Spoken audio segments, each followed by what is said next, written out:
right, so right now we're nearest to Pittman Center, Tennessee. We're not far from Gatlinburg and Pigeon Forge. We're gonna show you guys that right there is the Great Smoky Mountains National Park boundary. Okay, this is 321. That's Hills Creek Road, okay? We're gonna walk down right at this bridge right here where we found a little bit of public access, see if we can catch a couple trout. Now we know this area is stocked. Access can be a little bit challenging, but you go down right here, you might be able to catch some trout. We know that we can't use bait above this bridge. That's a national park boundary. So we're gonna stay below the bridge where you can use bait, spinners, flies, whatever you want, which means there'll be a lot more people fishing down here, but we're gonna go see how we do. I guess there's some fish here. I just got here too.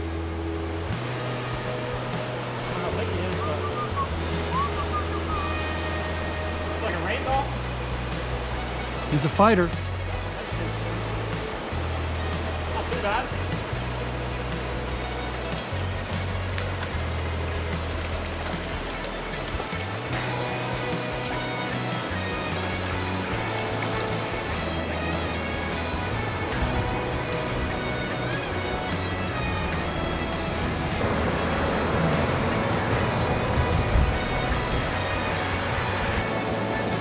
Ooh, got one.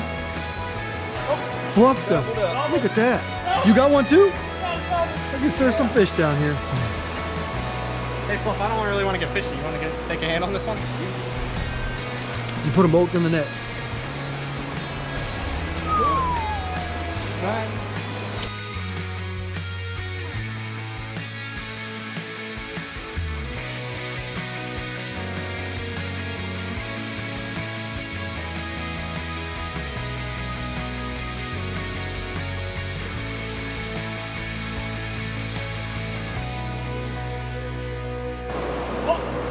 Bobber, got him. Oh, rainbow. And you know, cut Fluff off there. He's been catching too many today.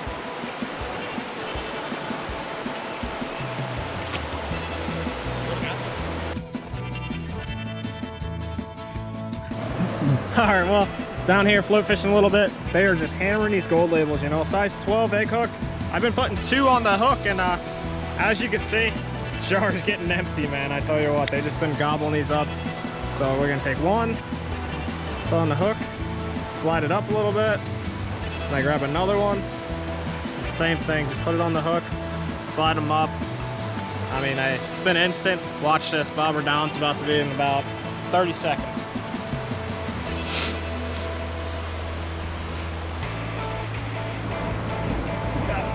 Got him. Long grip. Gonna bring him to the net. Oh, going on the wind.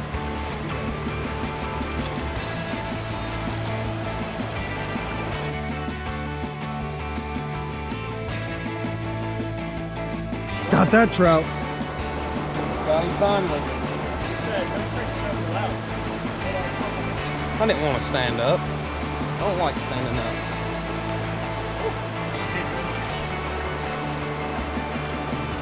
That's a nice one.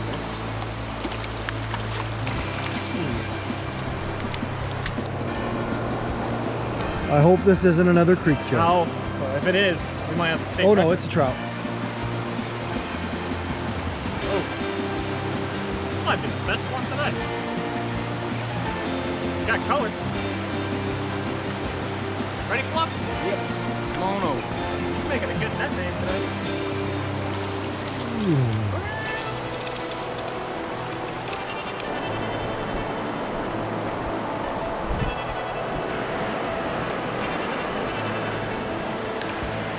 All right, so we have moved downstream about, I don't know, maybe a half mile. One thing you gotta be careful of is when you're on the middle prong of the Pigeon River, there's a lot of private property. And they may advertise trout fishing, but they don't want the public in there. You gotta be careful of that. We found some areas here right downstream of the covered bridge that have some public access. And as you can see, it's a beautiful area right along the highway. The guys are getting down there ready to catch a couple fish. But there's plenty of access here, no private property. And Mike, show us how it's done. You want to see how it's done? I want to see how it's done. Hook them this time though, buddy. I mean, I'll try. I mean, I can promise you the bobber will come out. I can't promise you. Let's see the bobber go down. That's a good one. Just like I told you, there's a lot of fish in here. Nice, beautiful fish. We got a lot of rainbow trout down here.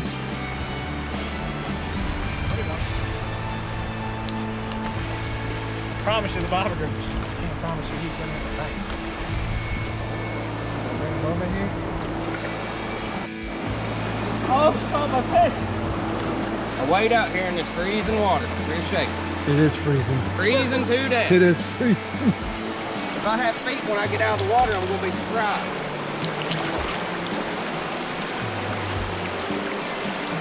Look at his mouth.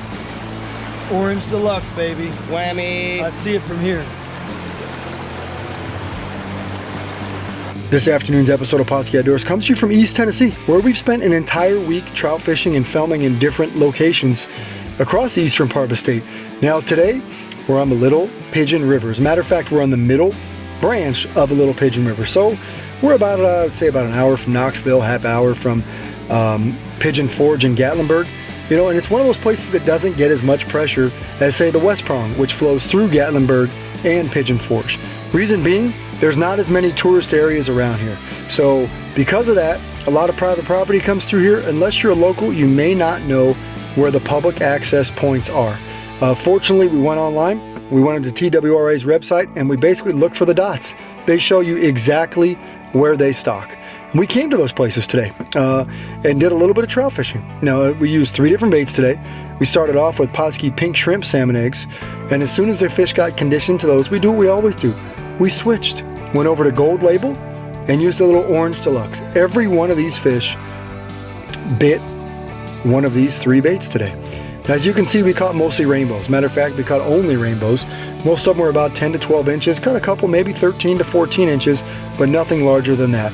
One of the things we noticed about this section of the river today, we are not far from the Great Smoky Mountains National Park boundary. As a matter of fact, what you're looking at right now is an aerial view of what it looks like from this creek in the national park. So the Great Smoky Mountains, we're in the heart of them.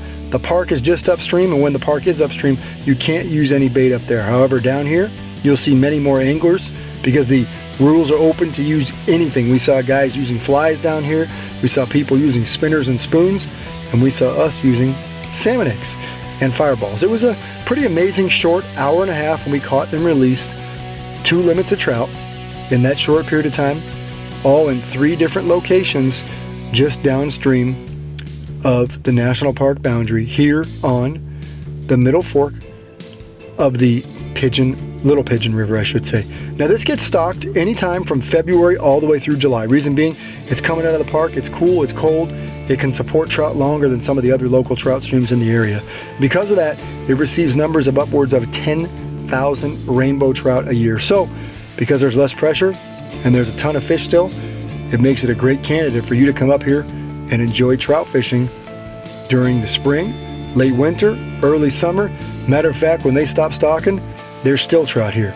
Grab your bait, head down to the stream, and you can have a successful afternoon just like we did.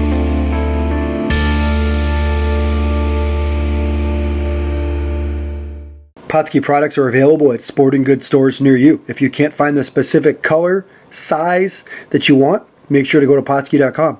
And as a thank you for watching Pautzke Outdoors, we're going to show you a coupon code to be used for 10% off your next order.